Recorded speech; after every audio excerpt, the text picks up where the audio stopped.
नमस्कार दोस्तों, IAS zone में आप सबों का फिर से एक बार बहुत बहुत स्वागत है। दोस्तों आज जो है हम लोग जीएस वर्ल्ड का 8वें टेस्ट को बनाएंगे।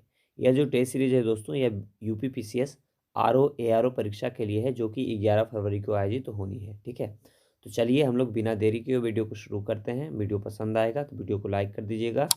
चैनल पर पहली बार आए तो चैनल को ज़रूर सब्सक्राइब कर दीजिएगा और दोस्तों से भी इस वीडियो को शेयर कीजिएगा, ताकि उनको भी इसका फ़ायदा हो सके। और इसका पीडीएफ प्राप्त करना है तो हमारे टेलीग्राम ग्रुप में ज्वाइन हो जाएंगे, जिसका लिंक डिस्क्रिप्शन बॉक्स में दे दिया गया है। चलिए वीडियो शुरू करते हैं।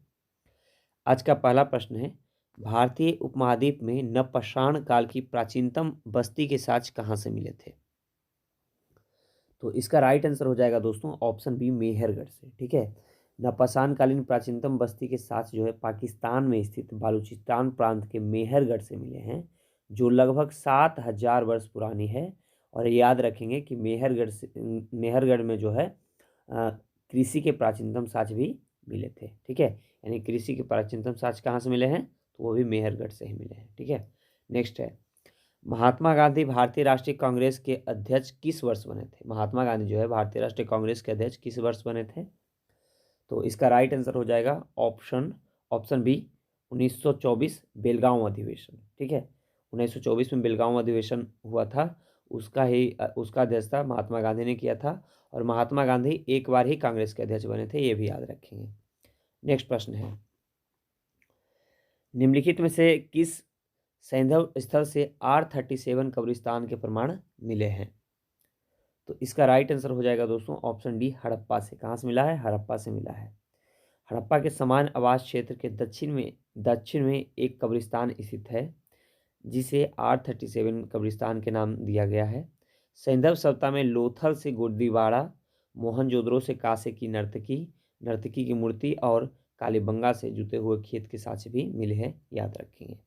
नेक्स्ट प्रश्न है 1916 का लखनऊ समझौता महत्वपूर्ण था, क्योंकि इसके बाद कांग्रेस ने क्या किया था? तो देखिए, 1916 का जो लखनऊ अधिवेशन हुआ था, उसमें क्या हुआ था कि मुस्लिम लीग का जो है उसमें मिलन हुआ था। ठीक है, यानी मुस्लिम लीग जो है कांग्रेस के साथ मिली थी। तो यहाँ राइट आंसर हो जाएगा ऑप्शन ए, मुस्लिम लीग के साथ गठबंधन हुआ था। ठीक है, यानी राइट यहाँ आंसर होगा इसका।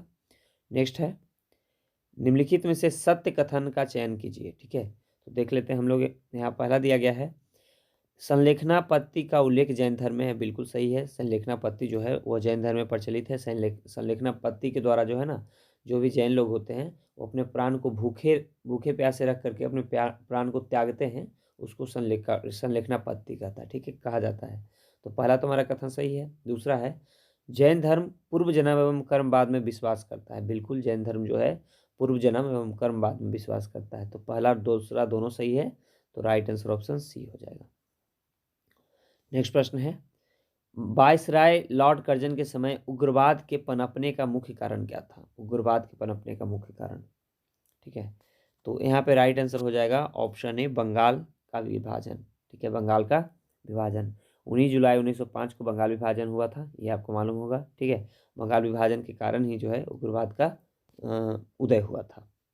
नेक्स्ट प्रश्न है, निम्नलिखित कथनों पर विचार कीजिए। निजामुद्दीन औलिया ने मोहम्मद बिन तुगलक के बारे में कहा था कि दिल्ली अभी बहुत दूर है। ठीक है, दिल्ली अभी बहुत दूर है। तो देखिए, पहला तो कथन गलत है, क्योंकि यह जो है वह मोहम्मद बिन तुगलक के बारे में नहीं कहा था, बल्कि गयासुद्दीन तुगलक के बारे में कहा था। ठीक है, तो पहला तो कथन हमारा यहाँ पे क्या हो जाएगा? गलत हो जाएगा। दूसरा है, जौना खां गयासुद्दीन तुगलक के बचपन का नाम था, ये भी गलत है। जौना खां जो है गयासुद्दीन के बचपन का नाम नहीं था, बल्कि मोहम्मद बिन तुगलक के बचपन का नाम था। दोनों के दोनों कथन गलत है, तो राइट आंसर क्या हो जाएगा? ऑप्शन डी, ना तो एक सही है ना ही दो सही है। अगला प्रश्न है हमारा, सविनय अवज्ञा आंदोलन की शुरुआत के पहले वायसराय को गांधी जी की 11 सूत्रीय चेतावनी दी गई थी। इन चेतावनियों के संदर्भ में क्या सही है? ठीक है, चलिए देख लेते हैं हम लोग। तो पहला दिया गया है कि रुपया डॉलर विनिमय दर को कम करना। देखिए, इसमें रुपया डॉलर से कोई संबंध नहीं था यहाँ पे, तो पहला तो गलत हो जाएगा। भू राजस्व में 50% की कमी करना, ये सही है। दूसरा तो हमारा सही है। तीसरा है, राजनीतिक कैदियों को रिहा करना, तीसरा भी सही है। ठीक है, तो दूसरा और तीसरा सही है, तो राइट आंसर ऑप्शन बी होगा। ठीक है, नेक्स्ट प्रश्न की ओर बढ़ते हैं। नेक्स्ट प्रश्न है, नीचे नीचे मतलब कथन है, अभी कथन है और कारण आर है। देखना है इसमें से कौन सही है। ओके, तो पहला है कथन कि लॉर्ड विलियम बेंटिंक ने सती प्रथा का अंत किया था। ठीक है, लॉर्ड विलियम बेंटिंक। तो देखिए कथन तो यहाँ पे बिल्कुल सही है। ठीक है, क्योंकि 1829 में जो है लॉर्ड विलियम बेंटिंक ने सती प्रथा को बंद कर दिया था। ठीक है, फिर है कि कारण क्या है कि राजा राम मोहन राय ने इसकी अगुवाई की थी। बिल्कुल, राजा राम मोहन राय जो है सती प्रथा की अगुवाई की थी। तो दोनों के दोनों कथन सही है और एक दूसरे से सही संबंधित भी है, यानी सही स्पष्टीकरण है। तो यहाँ राइट आंसर ऑप्शन ए हो जाएगा। नेक्स्ट प्रश्न की ओर बढ़ते हैं। नेक्स्ट प्रश्न हमारा है सूची 1 को सूची 2 से सुमेलित कीजिए तथा कूट की सहायता से सही उत्तर का चयन करें। ओके, चलिए देख लेते हैं हम लोग। तो पहला दिया गया है राम प्रसाद बिस्मिल। तो राम प्रसाद बिस्मिल जो है दोस्तों, राम प्रसाद बिस्मिल किससे संबंधित है? तो वह जो है काकोरी षड्यंत्र से संबंधित थे। ठीक है, सूर्य सेन की यदि हम बात करें तो सूर्य सेन जो है चटगांव शस्त्रागार से संबंधित थे। ठीक है, फिर मैं बात करूँ अरविंद घोष का, तो अरविंद घोष जो है अलीपुर बम कांड से जुड़े हुए थे और भगत सिंह लाहौर षड्यंत्र केस से जुड़े हुए थे। ठीक है, तो यहाँ राइट आंसर 2, 3, 4 1 यानी राइट आंसर ऑप्शन बी हो जाएगा। नेक्स्ट प्रश्न की ओर बढ़ते हैं। नेक्स्ट प्रश्न हमारा जियाउद्दीन बर्नी के विषय में निम्नलिखित कथनों पर विचार कीजिए, उपरोक्त में से कौन से कथन जो है सही दिया गया है। ठीक है, चलिए देख लेते हैं हम लोग। पहला है इनका जन्म जो है गोलकुंडा में हुआ था। ठीक है, देखिए ये गलत हो जाएगा क्योंकि जियाउद्दीन बर्नी जो है इनका जन्म जो है बुलंदशहर में हुआ था, ना कि गोलकुंडा में हुआ था। तो पहला कथन गलत है। दूसरा है वह मोहम्मद बिन तुगलक का समकालीन था। ये सही है, वह मोहम्मद बिन तुगलक के समकालीन थे। वह तारीख फिरोज शाही का लेखक थे। ये भी सही है। दूसरा और तीसरा हमारा सही है, तो राइट आंसर ऑप्शन बी हो जाएगा। नेक्स्ट प्रश्न है निम्नलिखित अधिनियम में से किस अधिनियम के फलस्वरूप बर्मा भारत से अलग हुआ था? बर्मा यानी कि वर्तमान में म्यांमार जो है वह भारत से कौन कौन से नियम के अनुरूप स्वरूप जो है अलग हुआ था? तो इसका राइट आंसर जो हो जाएगा दोस्तों वह हो जाएगा गवर्नमेंट ऑफ इंडिया एक्ट 1935 यानी ठीक है, यानी राइट आंसर ऑप्शन सी हो जाएगा यहाँ पे।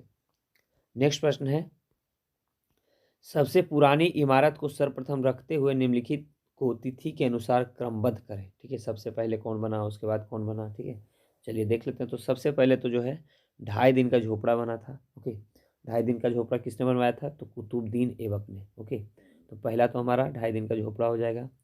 फिर बना था, इसके बाद मैं बात करूँ तो अल्लाई दरवाज़ा बना था। अल्लाई दरवाज़ा यानी 2 नंबर में हम अल्लाई दरवाज़ा को रखेंगे। इसको किसने बनवाया था? इसको अलाउद्दीन खिलजी ने बनवाया था अल्लाई दरवाज़ा को। ठीक है, फिर जो है फिरोज शाह कोटला नगर। ठीक है, थर्ड में फिरोज शाह कोटला को रखेंगे। थर्ड में फिरोज शाह कोटला को रखेंगे। ठीक है, क्योंकि फिरोज शाह कोटला किसने बनाया था? इसको बनाया था फिरोज शाह तुगलक ने। और 4 नंबर में दीन पनाह रखेंगे। ठीक है, दीन पनाह जो इसको किसने बनवाया था? तो हुमायूं ने बनवाया था। तो हमारा 1, 4, 3 और 2, 1, 4, 3 और 2 यानी राइट आंसर हमारा क्या हो जाएगा? राइट आंसर ऑप्शन ए हो जाएगा। नेक्स्ट प्रश्न है किस आंदोलन के लिए महात्मा गांधी द्वारा करो या मरो का नारा दिया गया था? तो यहाँ पे राइट आंसर हो जाएगा दोस्तों ऑप्शन बी भारत छोड़ो आंदोलन के समय। ठीक है, भारत छोड़ो आंदोलन कब शुरू होता है? 8 अगस्त जो है 8 अगस्त 1942 को शुरू होता है, याद रखेंगे। ठीक है, उसके बाद महात्मा गांधी इसी में यह नारा देते हैं भारत छोड़ो आंदोलन या करो या मरो। ठीक है, भारत छोड़ो आंदोलन में जो है करो या मरो का डू एंड डाई का नारा देते हैं। नेक्स्ट प्रश्न है अकबर के शासनकाल की निम्नलिखित घटनाओं को सही कालक्रमानुसार नीचे दिए गए कुटों से व्यवस्थित करें। ठीक है, चलिए देख लेते हैं हम लोग। तो पहले यदि मैं बात करूं दोस्तों तो जजिया कर की समाप्ति। देखिए जजिया कर की जो समाप्ति होता है, जजिया कर की समाप्ति जो है दोस्तों यह होता है 1564 में। ठीक है, 1564 में होता है। ठीक है, 64 में होता है, 1564 में। उसके बाद मैं बात करूँ तो घोड़े दागने की प्रथा जो है शुरू होती है। ये होती है घोड़े दागने की प्रथा 1574 में। ठीक है, 1574 में होती है। उसके बाद मैं बात करूं तो प्रांतों का गठन जो होता है वह 1580 में होता है। ठीक है, 1580 में। उसके बाद मैं बात करूं मनसबदारी व्यवस्था का प्रचलन, तो यह 1575 में होता है। 1575 में होता है। ठीक है, चलिए देख लेते हैं हम यहाँ पे। तो यहाँ पे इसका राइट आंसर हो जाएगा दोस्तों ऑप्शन बी 4, 2, 3 और 1। ठीक है, चलिए बढ़ते हैं नेक्स्ट प्रश्न की ओर। नेक्स्ट प्रश्न है निम्नलिखित में से विशाख दत्त के प्राचीन भारतीय नाटक मुद्रा राक्षस की विषय वस्तु क्या है? ठीक है, तो यहाँ पे इसका राइट आंसर हो जाएगा दोस्तों चंद्रगुप्त मौर्य के समय में राज दरबार की दुर्भिन्न संधियों के बारे में। ठीक है, यहाँ सही उत्तर हो जाएगा ऑप्शन सी। नेक्स्ट प्रश्न की ओर बढ़ते हैं।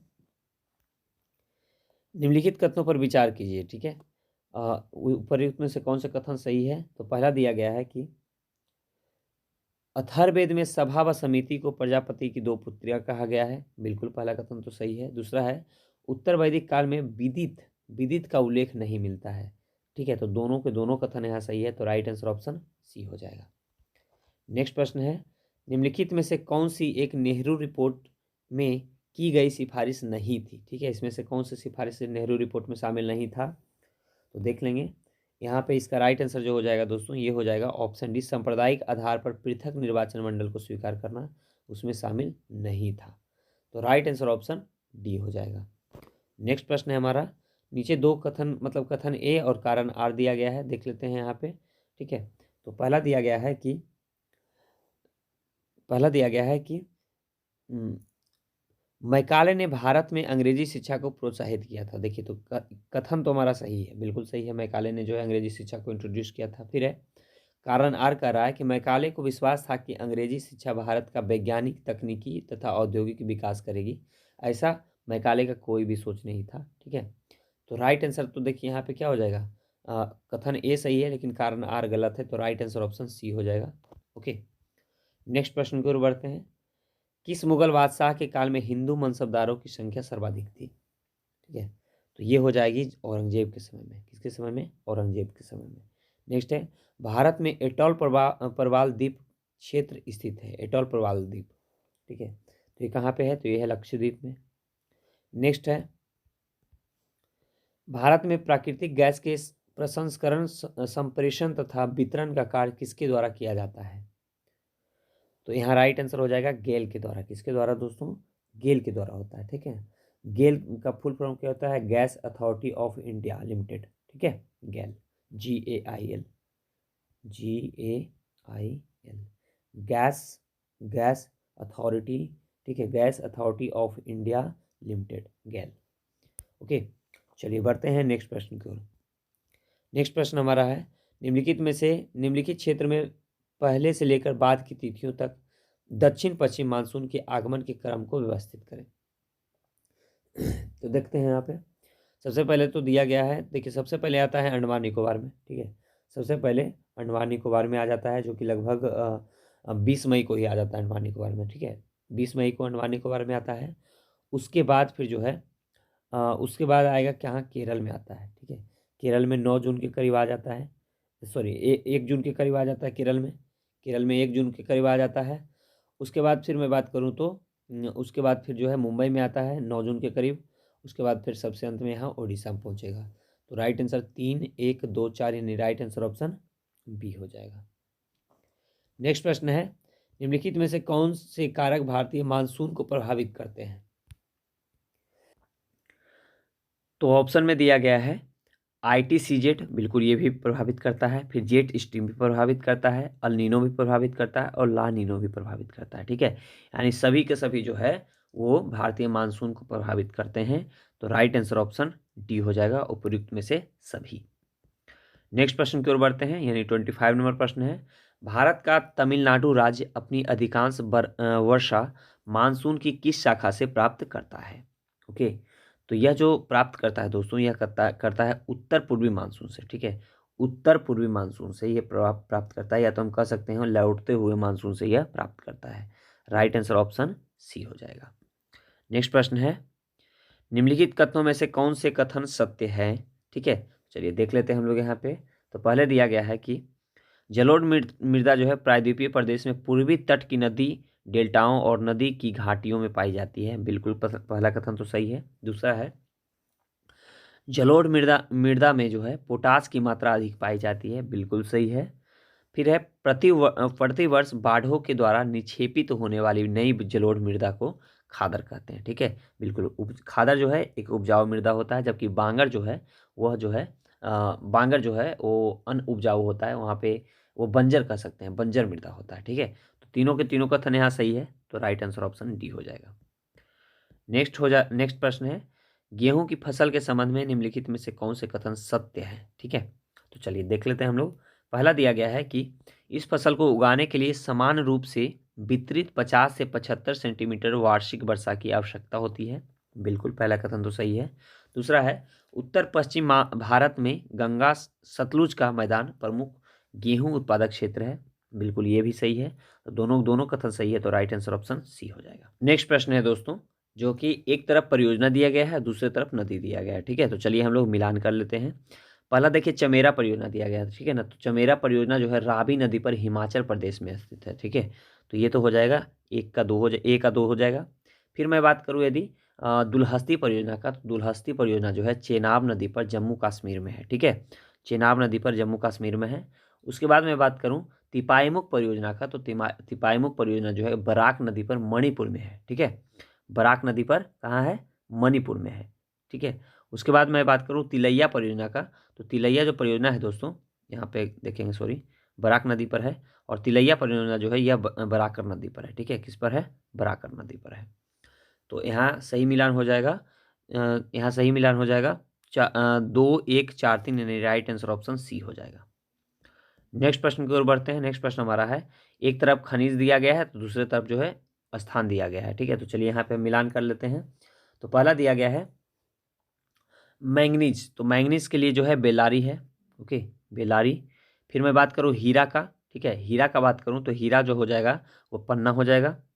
फिर तामा की मैं बात करूँ तो तामा जो हो जाएगा ये छिंदवाड़ा हो जाएगा। और अब्रक जो है ये हजारीबाग में हो जाएगा। ठीक है, तो राइट आंसर ऑप्शन ए हो जाएगा। नेक्स्ट प्रश्न है, एक तरफ जो है गैस विद्युत परियोजना दिया गया है, दूसरे तरफ जो है उसकी अवस्थिति दिया गया है। तो चलिए ये भी मिला लेते हैं। तो पहला दिया गया है कवास। ठीक है, कवास गैस विद्युत परियोजना जो है कहाँ है, तो कवास जो विद्युत परियोजना है दोस्तों, यह कहाँ है, गुजरात में है। ठीक है, कहाँ है, गुजरात में है। फिर मैं बात करूँ औरैया का, तो औरैया तो उत्तर प्रदेश में है, आपको मालूम होगा। फिर मैं बात करूँ कैथलगुड़ी का, तो कैथलगुड़ी जो है असम में है। और मैथान जो है यह झारखंड में है, मैथान झारखंड में है। तो राइट आंसर यहाँ पे क्या हो जाएगा, राइट आंसर ऑप्शन बी हो जाएगा। नेक्स्ट प्रश्न है, एक तरफ जो है एल्यूमिनियम कंपनी दिया गया है, दूसरे तरफ अवस्थिति दिया गया है। तो चलिए इसको भी मिला लेते हैं हम लोग। ठीक है, तो चलिए देख लेते हैं। पहला बालको, बालको कहाँ है, तो बालको जो है दोस्तों यह कोरबा में है। कहाँ है, कोरबा में है। फिर मैं बात करूँ हिंडाल्को, तो हिंडाल्को जो है रेणुकूट में है। फिर इंडियन एल्यूमिनियम की बात करें तो इंडियन एल्यूमिनियम हीराकुंड में है। और नेशनल एल्यूमिनियम की बात करें तो ये कहाँ है, कोरापुट में है। ठीक है, कोरापुट में है। तो इस प्रकार राइट आंसर ऑप्शन बी हो जाएगा यहाँ। चलिए नेक्स्ट प्रश्न की ओर बढ़ते हैं। अपघर्षण क्रिया क्या है, अपघर्षण क्रिया जो है वह क्या है, तो यह जो है कठोर पदार्थों को काटना, उसको क्या कहते हैं, अपघर्षण कहते हैं। राइट आंसर ऑप्शन बी हो जाएगा। नेक्स्ट प्रश्न की ओर बढ़ते हैं। एक तरफ जो है समुद्री बंदरगाह है, दूसरी तरफ राज्य दिया गया है, तो यहाँ पे भी जो है सही मिलान करना है। चलिए देख लेते हैं हम लोग। अलेप्पी जो बंदरगाह, समुद्री बंदरगाह है, कहाँ है, तो अलेप्पी जो है दोस्तों यह केरल में है। कहाँ है, केरल में है। ठीक है, अलेप्पी केरल में है। एन्नौर जो है, एन्नौर तमिलनाडु में है। पारादीप जो है, पारादीप जो है दोस्तों यह उड़ीसा में है। और काकीनाडा जो है यह आंध्र प्रदेश में है। तो 3 1 2 4, यानी राइट आंसर ऑप्शन ए हो जाएगा। नेक्स्ट है, निम्नलिखित पहाड़ियों को दक्षिण से उत्तर के क्रम में सजाइए। ठीक है, यानी दक्षिण से, मैप में देखेंगे तो ऊपर की ओर नॉर्थ होता है, नीचे की ओर साउथ होता है। ठीक है, नीचे की ओर साउथ होता है, राइट हैंड की ओर ईस्ट होता है, और इधर वेस्ट होता है। ठीक है, तो यहाँ जो है दक्षिण से पूरब की ओर बोल रहा है, यानी नीचे से ऊपर की ओर। ठीक है, चलिए देख लेते हैं हम लोग। तो सबसे पहले यदि मैं बात करूँ यहाँ पे, तो सबसे पहले सबसे उत्तर में आ जाएगा कौन सा, तो सबसे उत्तर में आ जाएगा कार्डमम की पहाड़ियाँ। ठीक है, तो सबसे पहले तो आ जाएगा कार्डमम की पहाड़ियाँ। ठीक है, उसके बाद मैं बात करूं कार्डमम की बात, कि मैं सबसे पहले तो कार्डमम की पहाड़ी आएगा। ठीक है, उसके बाद जो है दोस्तों, कार्डमम के बाद कौन सा आएगा, ऊपर की ओर बढ़ेंगे तो उसके बाद आ जाएगा अन्नामलाई की पहाड़ी। ठीक है, अन्नामलाई की पहाड़ी। उसके बाद मैं बात करूं दोस्तों, तो उसके बाद आ जाएगा पालिनी की पहाड़ी। ठीक है, पालिनी की पहाड़ी। और सबसे अंत में आएगा नीलगिरी की पहाड़ी। ठीक है, क्या कह रहा था यहाँ पे, दक्षिण से उत्तर की ओर। ठीक है, दक्षिण यानी नीचे से पूरा ऊपर की ओर। तो यहाँ पे ये क्रम यहाँ पे सही है। तो राइट आंसर क्या हो जाएगा, ऑप्शन डी। ठीक है, चलिए बढ़ते हैं नेक्स्ट प्रश्न की ओर। जो सागर अन्य से भिन्न है वह क्या है। ठीक है, जो सागर यहाँ पे दिया गया है अन्य से भिन्न है, वह सागर कौन सा है, तो देख लेंगे। वह सागर कौन सा होगा, कैस्पियन सागर हो जाएगा। ठीक है, क्या हो जाएगा, कैस्पियन सागर हो जाएगा। कैस्पियन सागर एशिया की एक झील है जिसे अपने बृहद आकार के कारण सागर कहा जाता है। बाद बाकी ये तो लाल सागर, पीला सागर, काला सागर, ये तो सागर है ही। नेक्स्ट प्रश्न है, निम्नलिखित में से द्वितीय श्रेणी के उच्चावच हैं, तो नीचे दिए गए कूट से सही उत्तर का चयन करें। ठीक है, द्वितीय श्रेणी के उच्चावच कौन से हैं यहाँ पे? ठीक है, तो प्रथम श्रेणी के उच्चावच में जो है महाद्वीप तथा महासागर बेसिन को शामिल किया जाता है। द्वितीय श्रेणी उच्चावच में पर्वत, पठार, मैदान, ज्वालामुखी, ठीक है, ये सब होता है। तो यहाँ पे क्या हो जाएगा, पर्वत, पठार, मैदान, तीनों के तीनों हो जाएगा ना। ठीक है, तो 1 2 3 यानी राइट आंसर यहाँ पे क्या हो जाएगा, यहाँ पे राइट आंसर ऑप्शन सी हो जाएगा। नेक्स्ट प्रश्न है, ज्वालामुखी क्रिया से बचने वाली आंतरिक स्थलाकृति सील व डाइक किस प्रकार की चट्टानों से बनती है?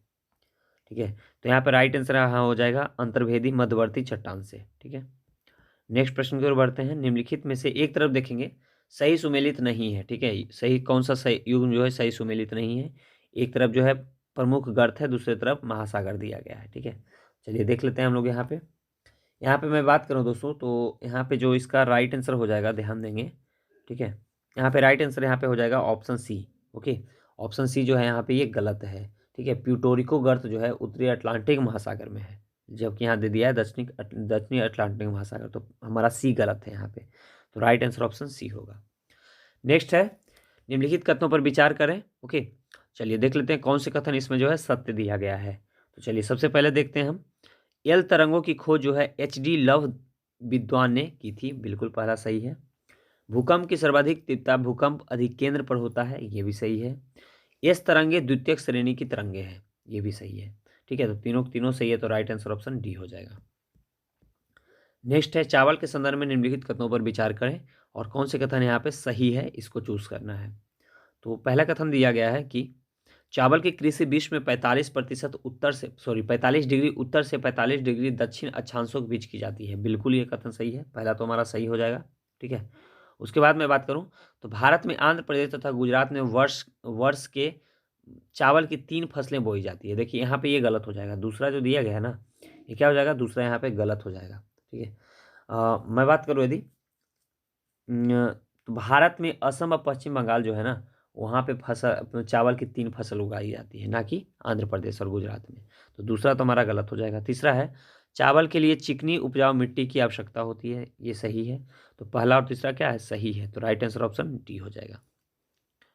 नेक्स्ट प्रश्न है, एक तरफ जो है वो जहाज निर्माण कारखाने दिया गया है, दूसरी तरफ केंद्र दिया गया है, कौन से कहाँ अवस्थित है। ओके, तो सही उत्तर का चयन करना है यहाँ पे, देख लेते हैं हम लोग। तो पहला दिया गया है कि कोचिन शिपयार्ड लिमिटेड, तो ये कहाँ है, कोचिन केरल में है। ठीक है, तो पहला का तो हमारा 4 हो जाएगा। फिर बात करें मंझगांव डॉकयार्ड लिमिटेड। ठीक है, मंझगांव जो डॉकयार्ड लिमिटेड है ये कहाँ है, तो मंझगांव डॉकयार्ड लिमिटेड मुंबई में है। ठीक है, कहाँ है, मुंबई में है, तो इसका तो हमारा 3 हो जाएगा। ठीक है, 4 के बाद 3 हो जाएगा। फिर हम बात करें हिंदुस्तान शिपयार्ड लिमिटेड का, तो हिंदुस्तान शिपयार्ड लिमिटेड विशाखापट्टनम आंध्र प्रदेश में है, यानी सी का तो फर्स्ट हो जाएगा। ठीक है, फिर बात करें डी का, हुगली डॉकयार्ड लिमिटेड, तो हुगली डॉकयार्ड लिमिटेड कहाँ है, कोलकाता में है। ओके, तो ये इसका 2 हो जाएगा, 4 3 1 2, 4 3 1 2, राइट आंसर ऑप्शन बी होगा। नेक्स्ट प्रश्न की ओर बढ़ते हैं। निम्नलिखित में से कौन सा युग्म सुमेलित नहीं है, यहाँ पे देख लेते हैं। ठीक है, तो पहला तो देखेंगे यहाँ संयुक्त राज्य अमेरिका बिली। ओके, देखिए यहाँ पे गलत हो जाएगा। बिली उष्ण चक्रवात है जो उत्तरी पश्चिमी ऑस्ट्रेलिया के तट पर आते हैं, जिसके कारण इस क्षेत्र में भारी प्राकृतिक तबाही होती है। ओके, तो यहाँ पे सी संयुक्त राज्य अमेरिका दे दिया गया है, तो ये जो है गलत है। नेक्स्ट है, निम्नलिखित में से कौन सी चट्टान जो है बहिर्भेदी आग्नेय चट्टान का उदाहरण है, बहिर्भेदी आग्नेय चट्टान का। तो यहाँ पे इसका राइट आंसर हो जाएगा दोस्तों, यह हो जाएगा ऑप्शन डी बेसाल्ट। नेक्स्ट प्रश्न है, निम्नलिखित कथनों पर विचार करें, कौन से कथन यहाँ पे सत्य दिया गया है। ठीक है, चलिए देख लेते हैं हम लोग। तो पहला दिया गया है कि व्यापारिक व पछुआ पवनें कोरियालिस बल से प्रभावित होती है, बिल्कुल ही पहला कथन तो सही है। दूसरा है, स्थानीय पवनों की एक निश्चित दिशा होती है, इसकी कोई निश्चित दिशा नहीं होती, तो दूसरा तो गलत है, तो राइट आंसर ऑप्शन ए होगा। नेक्स्ट है, निम्नलिखित कथनों पर विचार करें, कौन से कथन यहाँ पे सत्य दिया गया है। ठीक है, तो चलिए यहाँ भी देख लेते हैं। पहला दिया गया है, इटली का एटना ज्वालामुखी सुसुप्त ज्वालामुखी का उदाहरण है, तो पहला यहाँ पे गलत हो जाएगा। ठीक है, ये जो है सक्रिय ज्वालामुखी है, ना कि सुसुप्त है, तो पहला तो हमारा गलत हो जाएगा एटना। फिर दिया गया है कि इटली का विसुवियस, ठीक है, इटली का जो विसुवियस है ज्वालामुखी सुषुप्त ज्वालामुखी है, ये सही है। ठीक है, फिर है म्यांमार का पोपा ज्वालामुखी मृत ज्वालामुखी का उदाहरण है, ये भी सही है। तो दूसरा तीसरा सही है, तो राइट आंसर ऑप्शन बी होगा। नेक्स्ट प्रश्न है, निम्नलिखित कथनों पर विचार कीजिए, कौन से कथन यहाँ पे सत्य दिया गया है। ओके, तो पहला दिया गया है कि सियाल परत की प्रकृति अम्लीय होती है, पहला तो सही है। दूसरा है सीमा परत की प्रकृति जो है क्षारीय होती है, तो ये भी सही है। पहला दूसरा दोनों सही है, तो राइट आंसर ऑप्शन सी हो जाएगा। नेक्स्ट प्रश्न है, निम्नलिखित कथनों पर विचार कीजिए, कौन से कथन यहाँ सत्य दिया गया है। ओके, तो चलिए मिला लेते हैं हम लोग। पहला है उत्तरी हिंद महासागर में ग्रीष्म काल के दौरान दक्षिणी पश्चिमी मानसून जलधारा प्रभावित होती है, तो पहला तो कथन बिल्कुल दोस्तों सही है। ठीक है, दूसरा है उत्तरी हिंद महासागर में शीतकाल के दौरान उत्तर पूर्वी मानसून जलधारा प्रभावित होती है, दूसरा भी कथन हमारा सही है। तो राइट आंसर यहाँ पे क्या हो जाएगा, यहाँ पे राइट आंसर हो जाएगा ऑप्शन सी, एक और दो दोनों सही है। नेक्स्ट प्रश्न है, निम्नलिखित युग्म में से कौन सा जो है असंगत है। एक तरफ तो जल संधि है, दूसरी तरफ जो है उसका उपनामीय विशेषता दिया गया है। ठीक है, तो चलिए देख लेते हैं हम लोग। तो यहाँ पे देखिए गलत जो हो जाएगा ना, वो डोबर जल संधि जो है विश्व की सबसे चौड़ी जल संधि है, ये गलत है। ठीक है, विश्व की सबसे जो चौड़ी जल संधि है दोस्तों, यह कौन सा है, यह जो हो जाएगा डेवी जल संधि है। ठीक है, ना कि डोबर जल संधि है, तो हमारा यहाँ पे सी तो गलत हो जाएगा। ठीक है, चलिए बढ़ते हैं नेक्स्ट प्रश्न की ओर। नेक्स्ट प्रश्न है, निम्नलिखित कथनों पर विचार कीजिए। ठीक है, कौन से कथन सत्य यहाँ पे दिया गया है, तो चलिए देख लेते हैं हम लोग। पहला दिया गया है कि ब्लू नील व श्वेत नील का संगम उत्तरी सूडान देश के खार्तूम स्थान पर होता है, बिल्कुल ये सही है। फिर है ओरनिको नदी वेनेजुएला की सबसे बड़ी नदी है, ये भी सही है। फिर है बोल्गा नदी भूमध्य सागर में गिरती है। ठीक है, देखिए यहाँ पे जो है ना, ये गलत दिया गया है। तो बोल्गा नदी जो है यूरोप की सबसे बड़ी नदी है, जो कैस्पियन सागर में गिरती है, ना कि भूमध्य सागर में गिरती है। तो तीसरा तुम्हारा गलत हो जाएगा, तो राइट आंसर हो जाएगा एक और दो, यानी ऑप्शन सी। नेक्स्ट है, निम्नलिखित कथनों पर विचार करें। ओके, कौन से कथन यहाँ पे सत्य दिया गया है, चलिए देख लेते हैं हम लोग। पहला दिया गया है कि पृथ्वी के संदर्भ में सूर्य व चंद्रमा की स्थिति समकोण पर होती है तब पृथ्वी पर निम्न ज्वार आते हैं, ये सही है।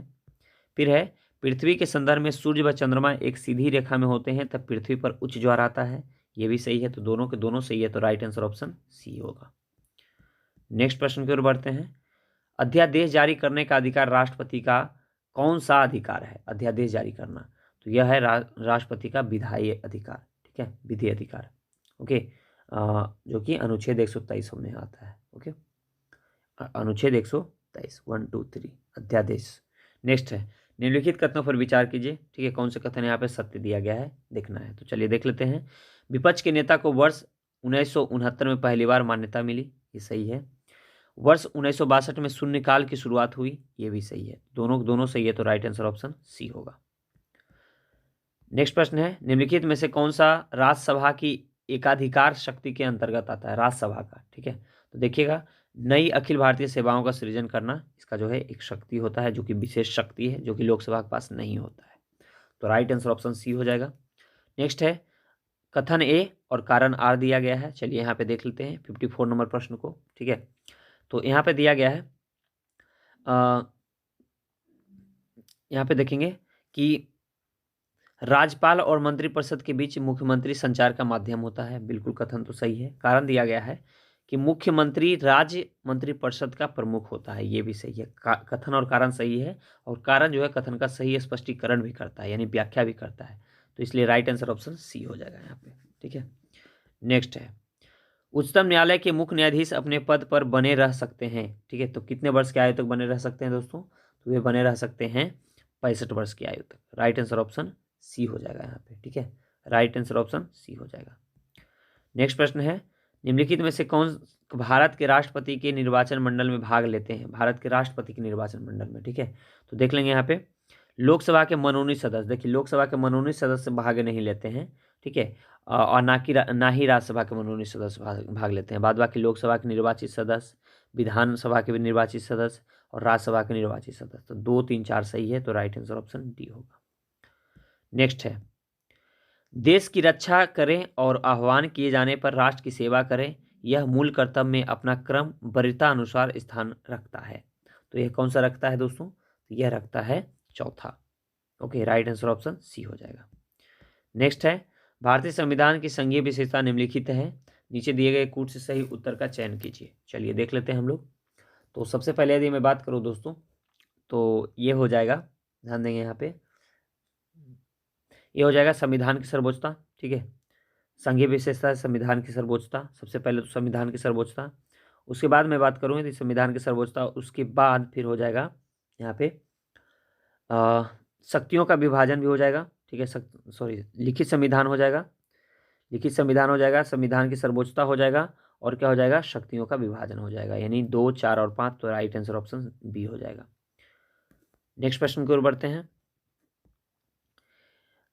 सही उत्तर को यहाँ पे चूज करना है। एक तरफ देश दिया गया है, दूसरी तरफ शोध दिया गया है। ठीक है, कि कौन से क्या चीज़ जो है कहाँ से लिया गया है। ओके, चलिए देख लेते हैं हम लोग।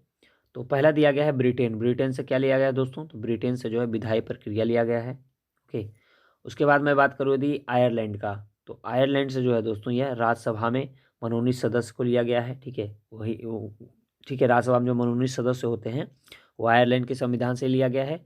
फिर मैं बात करूं कनाडा का, तो कनाडा से जो है अपशिष्ट विषय विषय जो है केंद्र को प्रदान किया गया है, और ऑस्ट्रेलिया से प्रस्तावना की भाषा या शैली ली गई है। ठीक है, तो इस प्रकार यहाँ राइट आंसर ऑप्शन बी होगा। नेक्स्ट प्रश्न की ओर बढ़ते हैं। स्थगन प्रस्ताव के संदर्भ में निम्नलिखित कथनों पर विचार करें, कौन से कथन यहाँ पे सही दिया गया है। ठीक है, चलिए देख लेते हैं।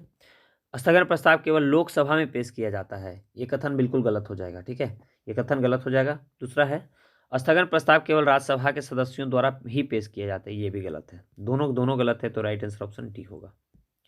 नेक्स्ट प्रश्न है राष्ट्रपति जो होते हैं, राष्ट्रपति की वीटो शक्ति के संबंध में निम्नलिखित कथनों पर विचार करें, कौन से कथन यहाँ पे सत्य दिया गया है। चलिए देख लेते हैं हम लोग। पहला दिया गया है कि अत्यंतिक वीटो शक्ति का प्रयोग संसद द्वारा पारित विधेयक एक गैर सरकारी विधेयक या निजी विधेयक हो तब किया जाता है। ठीक है, तो पहला कथन सही है। ठीक है, दूसरा है राष्ट्रपति द्वारा धन विधेयक के संबंध में निलंबनकारी वीटो शक्ति का प्रयोग किया जाता है। देखिए, धन विधेयक के संबंध में ऐसा कुछ भी जारी नहीं किया जाता है, तो दूसरा तो गलत हो जाएगा, तो राइट आंसर ऑप्शन ए होगा। नेक्स्ट प्रश्न है निम्नलिखित कथनों पर विचार कीजिए। ठीक है, कौन से कथन यहाँ पे सत्य दिया गया है, ये देखना है। तो पहले यदि मैं बात करूँ दोस्तों, तो 44वें संविधान संशोधन अधिनियम ने मंत्रिपरिषद के सुझाव को राष्ट्रपति पर बाध्यकारी बना दिया। ठीक है, तो ये पहला कथन तो हमारा यहाँ जो है ना वो गलत हो जाएगा। ये 44वां नहीं था, जबकि बल्कि ये 42वां संविधान संशोधन था, तो पहला तो गलत है। दूसरा है ऐसा मंत्री जो किसी एक सदन का सदस्य है दूसरे सदन की कार्यवाही में भाग ले सकता है, वह सदन के दोनों सदनों में मतदान कर सकता है। ये गलत है, दोनों में मतदान वो नहीं कर सकता है। दूसरा तो हमारा गलत हो जाएगा। ठीक है, तो पहला और दूसरा दोनों गलत है, तो राइट आंसर ऑप्शन डी हो जाएगा। नेक्स्ट प्रश्न की ओर बढ़ते हैं। निम्नलिखित कथनों पर विचार करें, कौन सा कथन यहाँ पे सत्य दिया गया है, इसको चूज करना है। तो देख लेंगे यहाँ पे। राष्ट्रपति मंत्रियों के बीच जो है विभागों का आवंटन करता है और कार्य संचालन के संबंध में नियम बनाता है। ये जो है राष्ट्रपति का काम नहीं है, प्रधानमंत्री करते हैं, तो पहला तो गलत है। राष्ट्रपति उच्चतम न्यायालय के न्यायाधीशों की नियुक्ति एक कॉलेजियम के अनुशंसा पर करता है, ये सही है। दूसरा सही है, तो राइट आंसर ऑप्शन बी होगा। नेक्स्ट प्रश्न है निम्नलिखित में से किस संविधान संशोधन अधिनियम के द्वारा अधिकरण को जोड़ा गया था। ठीक है, अधिकरण को जोड़ा गया था, तो ये जोड़ा गया था 42वें संविधान संशोधन अधिनियम के द्वारा। ठीक है, नेक्स्ट प्रश्न की ओर बढ़ते हैं। निम्नलिखित में से संपत्ति के अधिकार को किस संविधान संशोधन अधिनियम के द्वारा हटा दिया गया, तो ये कौन से अधिनियम के द्वारा हटाया गया था, 44वें संविधान संशोधन के द्वारा। नेक्स्ट है सूची 1 को सूची 2 से यहाँ पे सुमेलित करना है। ओके, एक तरफ समिति है, दूसरी तरफ अध्यक्ष दिया गया है, तो चलिए देख लेते हैं हम लोग। तो दिया गया है कि कार्य संचालन समिति, तो कार्य संचालन जो समिति था दोस्तों यह था KM मुंशी के पास। ठीक है, KM मुंशी के पास कार्य संचालन समिति KM मुंशी के पास। फिर मैं बात करूं यदि राष्ट्रीय ध्वज समिति का, ठीक है, तो ये था डॉक्टर राजेंद्र प्रसाद के पास। फिर मैं बात करूं मुख्य आयुक्तों के प्रांतों के लिए समिति, तो ये था B पट्टाभी सीतारामैया के पास। ठीक है, और फिर जो था क्रेडेंशियल समिति, ये था अलादी कृष्ण स्वामी अय्यर के पास। ठीक है, तो इस प्रकार यहाँ राइट आंसर ऑप्शन डी हो जाएगा। ठीक है, चलिए बढ़ते हैं अगले प्रश्न की ओर। अगला प्रश्न है भारतीय जनजातीय सहकारी विपणन विकास परिसंघ, ठीक है, की स्थापना कब हुई थी, तो यह हुआ था 1987 में। नेक्स्ट है निम्नलिखित में से कौन सा सही सुमेलित नहीं है, ठीक है, सही सुमेलित नहीं है। तो देखेंगे कृषि मूल्य आयोग की स्थापना 1985 में किया गया था, जो कि गलत है। इसकी जो स्थापना है वो 1987 में किया गया था, ना कि 85 में। तो राइट आंसर ऑप्शन सी हो जाएगा। नेक्स्ट है यहाँ पे, सॉरी माफ करेंगे, 85 नहीं बल्कि 65 में हुआ था, ठीक है, 65 में हुआ था, 1965 में, 87 में बोल दिया था, 65 में हुआ था, ठीक है। चलिए बढ़ते हैं नेक्स्ट प्रश्न की ओर। पनामा रोग से ग्रसित होने वाली फसल कौन सी है? पनामा रोग से, ठीक है, तो पनामा रोग से ग्रसित होने वाली फसल कौन सी है दोस्तों? तो ये है केला। कौन सा है? केला, केला है, ठीक है, केला है। नेक्स्ट प्रश्न है वर्षा ऋतु की फसल कौन सी है? इसमें से वर्षा ऋतु की जो है फसल इसमें से कौन सी है? तो इसमें जो है खरीफ जो है वर्षा ऋतु की फसल है। Okay, right answer option C हो जाएगा यहाँ पे। नेक्स्ट है फलों के राजा आम के संदर्भ में कौन से कथन यहाँ पे सत्य दिया गया है? तो देख लेते हैं हम लोग। तो आम का वानस्पतिक नाम जो है मैंगीफेरा इंडिका है तथा यह इनाकॉर्डियेसी कुल का है। पहला तो सही है। दूसरा है आम के वृक्ष में द्विलिंगी तथा एक लिंगी नर पुष्प एक ही पेड़ पर पैदा होते हैं। ये भी सही है। आम का पका हुआ फल विटामिन सी का अच्छा स्रोत होता है। ये भी सही है, ठीक है। तो ए बी सी तीनों के तीनों सही है। तो राइट आंसर ऑप्शन डी हो जाएगा। उपर्युक्त में से सभी कथन सत्य हैं। चलिए 72 नंबर प्रश्न को सॉल्व करते हैं। किसी दी गई अवधि के लिए एक देश की राष्ट्रीय आय होती है, ठीक है, राष्ट्रीय आय होती है उत्पादित अंतिम वस्तुओं और सेवाओं के मौद्रिक मूल्य के बराबर। तो राइट आंसर ऑप्शन डी हो जाएगा यहाँ पे। नेक्स्ट प्रश्न की ओर बढ़ते हैं। स्थगन विकल्पों में से कौन सा केंद्रीय बजट के राजस्व खाते में सम्मिलित नहीं की जाती है, नहीं किया जाता है, ठीक है। चलिए देख लेते हैं हम लोग 73 नंबर प्रश्न को। तो यहाँ पर जो इसका राइट आंसर हो जाएगा दोस्तों, ये हो जाएगा अल्प बचत, ठीक है, राइट आंसर ऑप्शन डी होगा। नेक्स्ट है मुद्रास्फीति के संदर्भ में निम्नलिखित कथनों पर विचार करें। Okay, 74 number. तो देख लेते हैं यहाँ पे इसका जो राइट आंसर हो जाएगा दोस्तों, ये हो जाएगा मुद्रास्फीति कर धारकों के लिए अनुकूल होती है। ये तो सही है, पहला तो कथन सही है यहाँ पे। दूसरा है मुद्रास्फीति जो है बॉन्ड धारकों के लिए प्रतिकूल होती है। ये सही है, ठीक है। तो दोनों का दोनों कथन सही है। तो राइट आंसर ऑप्शन सी हो जाएगा। 75 नंबर प्रश्न है वह दर जिस पर बैंक जो है रिजर्व बैंक को उधार देते हैं उसे किस नाम से जाना जाता है? तो उसको जो है हम लोग रिवर्स रेपो रेट के नाम से जानते हैं, ठीक है, यानी राइट आंसर ऑप्शन सी हो जाएगा। दूसरा तरफ है, अगला प्रश्न जो है एक तरफ तो योजना है, दूसरी तरफ जो है प्रारंभ वर्ष दिया गया है, ठीक है, कौन सी योजना जो है कब प्रारंभ हुई थी? चलिए देख लेते हैं हम लोग यहाँ पे। तो राष्ट्रीय कृषि बीमा योजना जो है 1999 में शुरू हुआ था, ठीक है, तो पहला तो दूसरा हो जाएगा। फिर जो है प्रधानमंत्री फसल बीमा योजना 2016 में शुरू होता है, ठीक है। उसके बाद मैं बात करूँ बीमा ग्राम योजना 2002 में शुरू होता है। फिर आम आदमी बीमा योजना जो है 2007-8 में शुरू होता है, ठीक है। तो इस प्रकार यहाँ राइट आंसर ऑप्शन सी हो जाएगा। नेक्स्ट प्रश्न है एक तरफ उत्पाद है दूसरी तरफ स्रोत दिया गया है। तो चलिए यहाँ पे हम इसको मिला लेते हैं। ओके, तो सबसे पहले अफीम की बात करें तो अफीम क्या हो जाएगा? अफीम जो है फल से प्राप्त होता है, ठीक है। फिर यदि मैं बात करूँ हींग का तो हींग तो जड़ से प्राप्त होता है। फिर मैं बात करूँ रबड़ का तो रबड़ जो है तना से प्राप्त होता है। और कुनैन जो है यह जो है छाल से प्राप्त होता है, ठीक है। तो इस प्रकार यहाँ राइट आंसर ऑप्शन बी होगा। नेक्स्ट प्रश्न है एक तरफ फसल है दूसरी तरफ प्रजाति दिया गया है, ठीक है। चलिए देख लेते हैं कौन युग्म सही सुमेलित नहीं है, यहाँ पे ये देखना है, ठीक है। तो चलिए देख लेते हैं। तो यहाँ पे देखेंगे अलसी जो है सूर्या दिया गया है, जो कि बिल्कुल 78 यहाँ पे क्या हो जाएगा? गलत हो जाएगा। आलू की प्रजातियों में सूर्या, बादशाह, पुखराज, कुकरी तथा सतलुज महत्वपूर्ण है। ये प्रजातियां झुलसा रोग प्रतिरोधी होती हैं, ठीक है। तो यहाँ पे राइट आंसर ऑप्शन सी हो जाएगा। नेक्स्ट प्रश्न है स्टैंड अप योजना का उद्देश्य क्या है? स्टैंड अप योजना जो है उसका उद्देश्य क्या है? तो यहाँ पे इसका राइट आंसर हो जाएगा दोस्तों अनुसूचित जाति, जनजाति एवं महिला उद्यमियों में उद्यमिता को प्रोत्साहित करना, यानी राइट आंसर ऑप्शन सी हो जाएगा। नेक्स्ट है साख पत्र दिया जाता है। साख पत्र जो है वह दिया जाता है। तो साख पत्र जो है दोस्तों यह दिया जाता है आयातकर्ताओं द्वारा। किसके द्वारा? आयातकर्ताओं के द्वारा। नेक्स्ट प्रश्न है गैट यानी गैट कार्यालय कब और कहाँ स्थापित किया गया था, ठीक है। तो यहाँ पे इसका राइट आंसर हो जाएगा दोस्तों जिनेवा में। इसका मुख्यालय कहाँ है? जिनेवा में है और 1948 में इसका शुरुआत होता है। नेक्स्ट प्रश्न है एक तरफ जो है संस्था दिया गया है, दूसरी तरफ स्थापना वर्ष दिया गया है। तो चलिए यहाँ पे हम इसको मिला लेते हैं।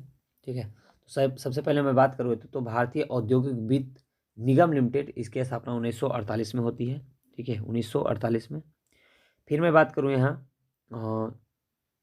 ध्यान देंगे यहाँ पे, फिर मैं बात करूँ यदि भारतीय औद्योगिक निवेश बैंक की, तो इसकी स्थापना 1997 में होती है। भारतीय यूनियन ट्रस्ट की स्थापना 1963 में होती है, और सिडबी की स्थापना 1990 में होती है। तो यहाँ 1 2 3 4 सब सही है, तो राइट आंसर ऑप्शन ए हो जाएगा। नेक्स्ट प्रश्न की ओर बढ़ते हैं। उत्तर प्रदेश में पान अनुसंधान प्रशिक्षण केंद्र कहाँ स्थित है? ठीक है, तो यहाँ पे इसका राइट आंसर हो जाएगा दोस्तों ऑप्शन सी, महोबा में। कहाँ है? महोबा में। नेक्स्ट प्रश्न है, गंगा के बाएं तट की पहली प्रमुख सहायक नदी कौन सी है? ओके, तो यहाँ पे इसका राइट आंसर हो जाएगा रामगंगा। कौन सा हो जाएगा? रामगंगा हो जाएगा। नेक्स्ट है 85, निम्नलिखित में से कौन से पूर्वांचल के लोक नृत्य हैं? पूर्वांचल के, ठीक है, तो यहाँ पे इसका राइट आंसर हो जाएगा दोस्तों दादर, कटघोड़वा, चौरसिया, ये सभी है। राइट आंसर ऑप्शन डी हो जाएगा। नेक्स्ट है, निम्नलिखित में से किसे नया ताजेवाला बैराज के नाम से जाना जाता है? नया ताजेवाला बैराज के नाम से जाना जाता है। तो ये किसको जाना जाता है? ये जाना जाता है हथनी कुंड बैराज को, यानी राइट आंसर ऑप्शन ए हो जाएगा। नेक्स्ट है, कौन से युग में यहाँ सही सुमेलित हैं? ठीक है, चलिए देख लेते हैं हम लोग। तो यहाँ पे देखेंगे इंडियन प्लेसिंग रिसर्च इंस्टीट्यूट जो है कल्याणपुर में है। बिल्कुल ये कथन जो है सही दिया गया है। ठीक है, 87 के यहाँ पे डी हो जाएगा। फिर मैं यदि बात करूँ मोतीलाल नेहरू राष्ट्रीय औद्योगिक संस्थान का, तो ये प्रयागराज में है, ना कि लखनऊ में है। ठीक है, तो पहला तो हमारा गलत है। फिर देखेंगे कि Indian grain storage industries institute जो है ये हापुड़ में है, ना कि कानपुर में है। दूसरा भी गलत है। फिर है नेशनल पैराशूट ट्रेनिंग कॉलेज, ये आगरा में है, ना कि रायबरेली में है। ठीक है, तो यहाँ पे ये तीनों गलत है, और डी यहाँ पे चलिए सही है। नेक्स्ट प्रश्न की ओर बढ़ते हैं। नेक्स्ट प्रश्न है, यानी 88 नंबर प्रश्न हमारा है कि उत्तर प्रदेश का पहला प्राकृतिक इतिहास संग्रहालय की स्थापना कहाँ करने का निर्णय राज्य सरकार द्वारा लिया गया है? तो यहाँ पे इसका राइट आंसर हो जाएगा दोस्तों लखनऊ प्राणी उद्यान में। ठीक है, नेक्स्ट है, यूपी परिवार कल्याण कार्ड योजना के संदर्भ में निम्नलिखित कथनों पर विचार करें। कौन से कथन यहाँ पे सही दिया गया है? तो पहला है, यह कार्ड आधार की तर्ज पर 12 अंकों का होगा, जिसमें परिवार के सभी सदस्यों की पूरी जानकारी होगी। बिल्कुल पहला तो कथन सत्य है। दूसरा है, इस कार्ड की मदद से किसी भी योजना के अपात्र आवेदकों का आसानी से पता लगाया जा सकता है। ये भी सही है। तो पहला दूसरा दोनों सही है, तो राइट आंसर ऑप्शन सी हो जाएगा। ठीक है, नेक्स्ट प्रश्न की ओर बढ़ते हैं। नेक्स्ट प्रश्न है दोस्तों, उत्तर प्रदेश का कौन सा शहर शंघाई सहयोग संगठन की पहली सांस्कृतिक एवं पर्यटक राजधानी के रूप में स्थापित हुआ है? तो यहाँ पे इसका राइट आंसर हो जाएगा दोस्तों ऑप्शन डी, वाराणसी। कौन सा है? वाराणसी। नेक्स्ट है, निम्नलिखित कथनों में से कौन सही है? तो देख लेते हैं यहाँ पे। ठीक है, तो पहला दिया गया है कि मानव शरीर में फीमर सबसे लंबी अस्थि है, यानी हड्डी है। बिल्कुल पहला तो कथन सही है। दूसरा दिया गया है यहाँ पे, देखेंगे कि हैजा रोग जीवाणु के द्वारा होता है, तो दूसरा भी सही है। फिर है एथलीट फुट रोग जो है विषाणु के द्वारा होता है। ठीक है, तो ये यहाँ पे जो है दोस्तों ये गलत है। ठीक है, ये जो है क्या है? ये कवक से होता है। ठीक है, तो यहाँ पे ये गलत है। तो राइट आंसर 1 और 2 है, तो यानी राइट आंसर ऑप्शन सी हो जाएगा। नेक्स्ट है, इंसुलिन प्राप्त होता है। इंसुलिन जो है दोस्तों वो प्राप्त होता है कहाँ से? तो वो ये होता है डहेलिया की जड़ से। ठीक है, राइट आंसर ऑप्शन बी हो जाएगा। नेक्स्ट प्रश्न है, फोटोग्राफी में अस्थायीकरण के रूप में प्रयुक्त होने वाला रसायन कौन सा है? ठीक है, तो यह हो जाएगा सोडियम थायोसल्फेट, यानी राइट आंसर ऑप्शन बी हो जाएगा। नेक्स्ट है, नीचे दो कथन दिया गया, कथन एक और नहीं दिया गया है, तो चलिए देख लेते हैं हम लोग यहाँ पे। ठीक है, तो यहाँ पे देख लेते हैं कि दिया गया है सोडियम धातु का संचयन केरोसिन में होता है। पहला तो कथन तो सही है। कारण दिया गया धातु सोडियम वायु के प्रभाव में गल जाती है, ये गलत है। ठीक है, तो पहला तो कथन सही है, कारण गलत है, तो राइट आंसर ऑप्शन सी हो जाएगा। नेक्स्ट है, अगर चालू नाभिकीय रिएक्टर में कंट्रोल छड़ों का उपयोग नहीं किया जाए तो क्या होगा? तो उससे क्या हो जाएगा दोस्तों कि चेन प्रक्रिया सीमा के बाहर चली जाएगी। ठीक है, राइट आंसर ऑप्शन बी हो जाएगा। नेक्स्ट है, खगोलीय दूरस्थी से बना प्रतिबिंब होता है, तो ये होता है काल्पनिक और बड़ा होता है। नेक्स्ट है, एक तरफ तो यहाँ जो है सही सही मिलान करना है, एक तरफ प्रक्रम है, दूसरी तरफ उद्योग दिया गया है। ठीक है, चलिए देख लेते हैं हम लोग यहाँ पे। भंजन के यदि मैं बात करूँ तो पेट्रोलियम हो जाएगा। ठीक है, भंजन पेट्रोलियम उद्योग। फिर प्रगलन की यदि मैं बात करूँ, ठीक है, प्रगलन की तो प्रगलन तामा, ठीक है, तामा। फिर हाइड्रोजनीकरण की बात करें तो हाइड्रोजनीकरण में क्या हो जाएगा, खाद वसा, और वल्कीकरण रबड़। तो सही उत्तर यहाँ पे हो जाएगा दोस्तों ऑप्शन सी, 2, 3, 4 और 1। नेक्स्ट प्रश्न है, गैसीय अवस्था में पाए जाने वाला हार्मोन्स कौन सा है इसमें, ठीक है, तो ये हो जाएगा एथिलीन। नेक्स्ट है, निम्नलिखित में से कौन सा रोग जो है वायरस द्वारा होता है, वायरस के द्वारा। तो कौन सा रोग यहाँ पे वायरस के द्वारा होता है दोस्तों, तो ये होता है हेपेटाइटिस। Okay, right. अगले प्रश्न की ओर बढ़ते हैं। कथन ए और कारण आर है यहाँ पे, यहाँ भी हमको लोग को देखना है, तो देखते हैं हम लोग। तो पहला दिया गया है कि कथन ए में है, पहाड़ी क्षेत्रों जो है गोइटर एक समान बीमारी है। पहाड़ी क्षेत्रों गोइटर एक समान बीमारी है, कथन तो सही है। कारण है, पहाड़ी क्षेत्रों में लोगों के भोजन में आयोडीन की मात्रा कम होती है, ये भी सही है। इसी कारण जो है गोइटर होता है, गोइटर नामक रोग होता है। तो कथन और कारण सही व्याख्या भी कर रहा है, तो राइट आंसर ऑप्शन बी हो जाएगा यहाँ पे, ठीक है। नेक्स्ट प्रश्न है, कोलेस्ट्रॉल का असामान्य स्तर संबंधित होता है, कोलेस्ट्रॉल का, तो ये किससे होता है, तो ये होता है धमनियों के कठोर होने से। तो राइट आंसर ऑप्शन ए हो जाएगा यहाँ पे। यहाँ पे जो है सही उत्तर, यहाँ पे जो है मिलान करना है, ठीक है। देख लेते हैं, एक तरफ तो सारे टीका दिया गया है, दूसरी तरफ जो है दिया गया है कि कौन सा टीका किससे संबंधित होता है, ठीक है। चलिए देख लेते हैं हम लोग यहाँ पे। तो यदि मैं बात करूँ ईसीजी का, तो ईसीजी जो है मस्तिष्क को प्रभावित करता है, ठीक है, मस्तिष्क के लिए है। फिर मैं बात करूँ ईईजी जो था वो मस्तिष्क था, ईसीजी जो है वो हृदय से है, ठीक है, हृदय से हो जाएगा। और ईओजी जो है वो आँख से संबंधित है, और ईएमजी जो है यह मांसपेशी से संबंधित है, ठीक है। तो इस प्रकार इसका राइट आंसर ऑप्शन बी होगा। नेक्स्ट प्रश्न की ओर बढ़ते हैं। जब आप टेलीविजन चालू करते हैं तब क्या होता है, ठीक है, देखते हैं हम लोग। ध्वनि एवं दृश्य एक साथ आरंभ होते हैं, ये सही है, पहला ही कथन इसमें सही है। नेक्स्ट है, कौन सा युग्म सही सुमेलित नहीं दिया गया यहाँ पे, ठीक है, कौन सा जो है सही सुमेलित नहीं है, चलिए देख लेते हैं हम लोग।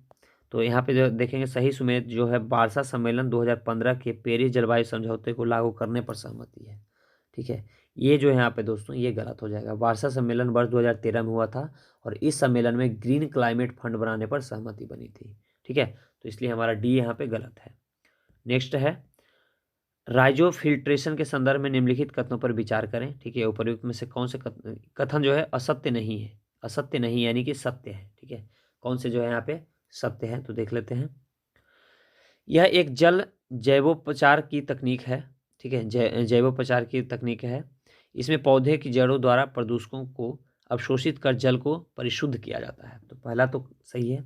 दूसरा है, इस तकनीक का प्रयोग मुख्यतः नम भूमियों व ज्वारंत मुखों को प्रदूषण मुक्त कराने हेतु किया जाता है, तो दूसरा भी हमारा सही है। तो पहला दूसरा दोनों सही है, तो राइट आंसर ऑप्शन सी हो जाएगा। नेक्स्ट प्रश्न है, जैविक विविधता शब्द का प्रयोग प्रथमतः किया गया था, जैविक विविधता शब्द का, ठीक है। तो यहाँ पे ध्यान देंगे दोस्तों, तो यहाँ पे हो जाएगा रेमंड एवं दशमान ने, किसने किया था, रेमंड एवं दशमान ने। 107 नंबर प्रश्न की ओर बढ़ते हैं। तो निम्नलिखित में से कौन सा युग्म सुमेलित है, ठीक है, सही सुमेलित है, देख लेते हैं। भाद्रा बाघ अभ्यारण्य कर्नाटक में है, ठीक है, भाद्रा बाघ अभ्यारण्य जो है दोस्तों कर्नाटक में है, ये यहाँ पे जो है सही सुमेलित है, ठीक है। तो राइट आंसर ऑप्शन डी हो जाएगा यहाँ पे, ठीक है। बात की यदि मैं बात करूँ सत्यमंगलम बाघ अभ्यारण्य, तो ये कहाँ है, तो ये जो है तमिलनाडु में है, ओके। फिर मैं बात करूँ औरंग बाघ अभ्यारण्य का, तो ये असम में है, और सह्याद्री बाघ अभ्यारण्य जो है महाराष्ट्र में है। तो यहाँ ये तीनों गलत दिया गया था, ठीक है। चलिए बढ़ते हैं नेक्स्ट प्रश्न की ओर। 10% के नियम के प्रतिपादक कौन थे, तो इसका राइट आंसर जो हो जाएगा दोस्तों ये हो जाएगा लिंडेमान। कौन थे, लिंडेमान। नेक्स्ट है, 2011 की जनगणना के अनुसार शीर्ष 5 शहरी जनसंख्या प्रतिशतता वाले राज्यों का सही क्रम कौन सा है, ठीक है। चलिए देख लेते हैं हम लोग यहाँ पे। तो सबसे पहले मैं बात करूँ यहाँ पे, तो यहाँ तो राइट आंसर ऑप्शन सी हो जाएगा, मिजोरम, तमिलनाडु, केरल और महाराष्ट्र, ठीक है। देखिए मिजोरम में जो है दोस्तों शीर्ष 5 शहरी जनसंख्या वाले राज्य की यदि मैं बात करूँ तो सबसे ज़्यादा गोवा में हो जाएगा, फिर मिजोरम में हो जाएगा, फिर तमिलनाडु, केरल, महाराष्ट्र, ऐसे क्रम है इसका, ठीक है। तो इसलिए यहाँ राइट आंसर ऑप्शन सी हो जाएगा। नेक्स्ट है, 2011 की जनगणना के अनुसार उत्तर प्रदेश का कौन सा जनपद न्यूनतम 10 की वृद्धि दर वाला है, ठीक है। तो यहाँ पे इसका राइट आंसर हो जाएगा दोस्तों ऑप्शन सी, श्रावस्ती, ठीक है। श्रावस्ती का कितना है, ये है श्रावस्ती का माइनस में है 5.02%। ठीक है, चलिए बढ़ते हैं नेक्स्ट प्रश्न की ओर। 2011 की जनगणना के अनुसार कुल नगरीय जनसंख्या की दृष्टि से देश में उत्तर प्रदेश का स्थान कौन सा है। ठीक है, तो ये है द्वितीय स्थान। कौन सा है, द्वितीय स्थान है, ध्यान रखेंगे। ओके, चलिए बढ़ते हैं हम लोग अगले प्रश्न। पहले पे कौन है, महाराष्ट्र है। ओके, नेक्स्ट है, भारत में प्रजनन काल माना जाता है, भारत में जो है प्रजनन काल जो है माना जाता है, तो याद रखेंगे 15 से 49 वर्ष। ठीक है, 15 से 49 वर्ष। नेक्स्ट है, किसी नगरीय क्षेत्र की विशिष्टता में शामिल नहीं है। ठीक है, तो कौन सा शामिल नहीं है, कार्यशील पुरुषों का न्यूनतम 75% गैर कृषि कार्यों में संलग्न न होना। ठीक है, ये नहीं है। नेक्स्ट है, नेक्स्ट दिया गया है, यहाँ पे देख लेंगे, ये जो है मैथ्स का प्रश्न है, जब आप इसे सॉल्व करेंगे, ठीक है, तो इसका जो राइट आंसर आ जाएगा वो आ जाएगा सी, 400 रुपया। ठीक है, अगला है, अगला जब आप 115 नंबर प्रश्न को सॉल्व करेंगे तो इसका जो राइट आंसर आ जाएगा दोस्तों, ये आ जाएगा आपको डी, पिता। ठीक है, 116 नंबर जब आप प्रश्न को सॉल्व करेंगे तो इसका जो राइट आंसर आ जाएगा ये आ जाएगा 422। ओके, 117 नंबर प्रश्न को जब आप सॉल्व करेंगे तो इसका जो राइट आंसर आ जाएगा ये आ जाएगा बी। 118 नंबर प्रश्न को जब आप सॉल्व करेंगे दोस्तों, ठीक है, तो इसका जो राइट आंसर आ जाएगा ये आ जाएगा डी। ओके, नेक्स्ट है कि प्राचीन काल के भारत पर आक्रमणों के संबंध में निम्नलिखित में से कौन सा एक सही कालानुक्रम है। ठीक है, देख लेते हैं हम लोग सबसे पहले। तो यहाँ पे देखिए, सबसे पहले मैं बात करूँ ना तो यहाँ पे हो जाएगा यूनानी, फिर शक, फिर कुषाण, ये सही क्रम है। ठीक है, यूनानी, फिर शक, फिर कुषाण। नेक्स्ट है, राष्ट्रीय कृषि विपणन संस्थान कहाँ स्थित है, तो इसका राइट आंसर हो जाएगा दोस्तों ऑप्शन बी, जयपुर में। ओके,